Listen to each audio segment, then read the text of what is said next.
I don't know why I feel led to this video. Donald Trump's re-election in 2024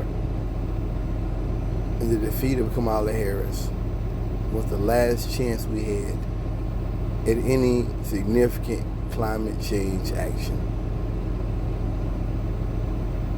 Yeah, Donald Trump's talking about Project 47 and Project 2024 or whatever, and that's dangerous, and all the abortion stuff, and I keep saying it doesn't end with abortion. This is how people like to operate.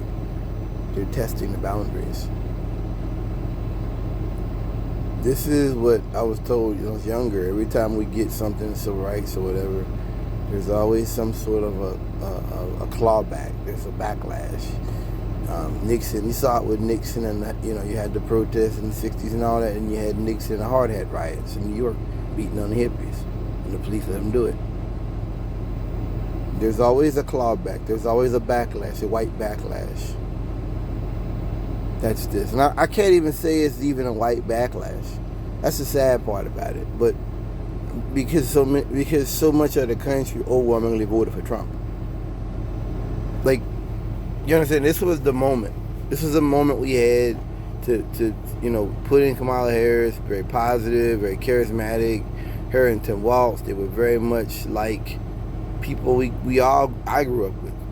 My school parents and stuff, other kids' parents. You go over to their house, eat dinner and all. They were very much like that to me in this election. They came across, if that was the point, it was successful. It was intended.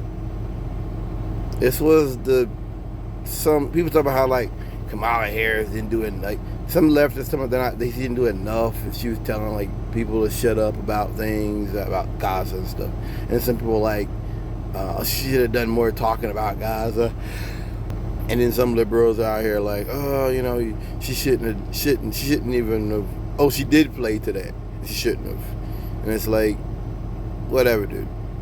I've said it. I said it in the beginning. I didn't vote. You can't vote your way out of collapse. And this is the last chance we had. This is like Jimmy Carter. Jimmy Carter had solar panels on the roof of the White House. Yeah. Like, I'm just making a point that this is our last chance to act on climate change. This is our last chance to get ready for the next pandemic. This is the last chance that we had to be a thoughtful, reasoned populace that chose a good person and wanted to leave the era of Trump behind. That's not what happened.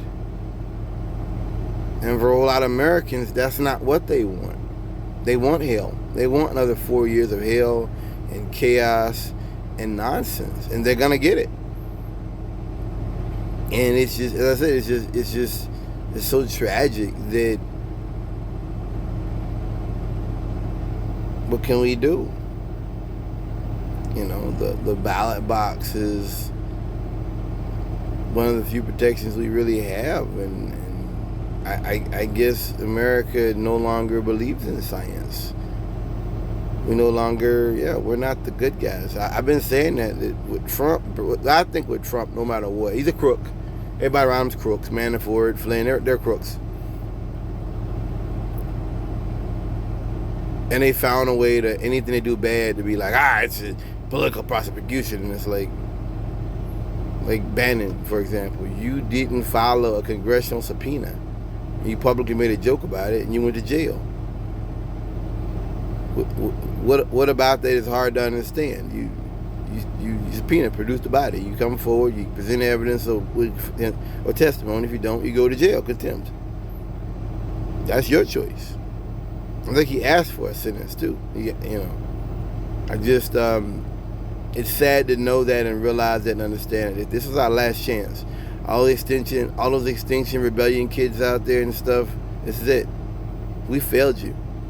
We're not gonna, and I guess on my Google feed, someone will still be talking about how like, we're running out of time. Dude, we're out of time. Don't you get it? 90 degree goes to Florida. 90-degree temps off the coast of Florida, 80 degrees, 90-degree temperature in January in upstate New York. Do you not know what this is? I guess it feels good, but you gotta just move somewhere where you can protect yourself and get some kind of blue state, because this is it. This is the future. Is we're not gonna act on climate change. We're not gonna act on microplastics. We're not gonna act on these other issues. I said it before. If you think this quarter pounder food recall was bad, you ain't seen nothing yet. They're putting RFK over the public health. If that doesn't scare you, I don't know what will. I mean, guys talking about no vaccines, like this is gonna be really dangerous. You're gonna have to return to polio. And I guess it's just sad that it just shows you how dumb Trumpers are. A lot of them don't even believe that. They don't even believe that'll come back. You know, why would it? While you're making a mock of public health, public science, this is what comes of that. Diseases, and because of the population now that doesn't believe in the disease, doesn't believe in pandemic, we don't believe in that. We don't put money aside for that. Remember, Trump got rid of the pandemic response team. Trump got rid of so much stuff that we were, it's like a gun with no bullets. We weren't ready. And they had a drill before COVID, red contagion, under his administration. They knew they'd need ventilators. They knew they'd need those things. So the lesson of COVID, the lesson of Trump is that Americans give this a pass. They do. They give ignorance a pass. They give criminal recklessness and criminal negligence a pass. That's what this election was to me. If you want to commit crimes, get in the White House. You want to know jobs that hire felons?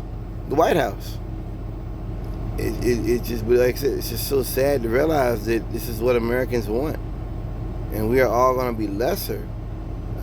We're all going to be lesser without those consumer protections, without all the protections to keep us safe. I never knew I lived and worked and abided by so many people that just are authoritarian in nature and had so much cruelty. This was our last chance, America, and we blew it.